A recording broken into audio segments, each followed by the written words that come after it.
what was my branding like? And so it helped me to realize that some of the clients that I want to work with as I move on in my practice, I'm going to need to have an online presence that represents who I am, that represents the business that we are, because people, who, if they're going to entrust you with um, their life savings, they're going to do a little research. And so it prompted me to say, hey, I need to take a look and see what else is out there.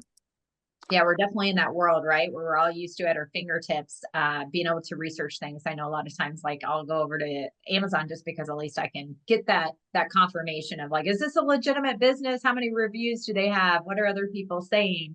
So you decided to go down this route based off of kind of that impetus that you got hearing from the clients as well.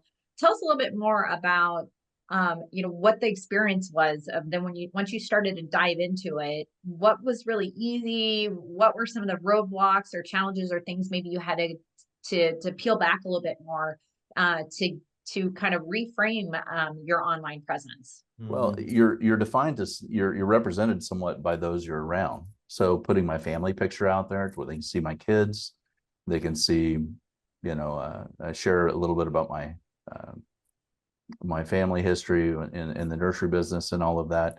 So, for instance, I had a guy that I met with. He's, I think, going to be a very good client last week.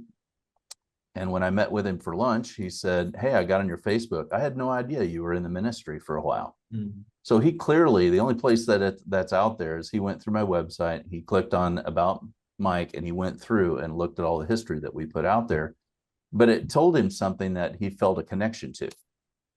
And so that's the whole point, I think, of having that research for people. Yeah, the whole know, like, and trust. We know that's still huge to be able to establish that and do that quickly for the people that we want to connect with.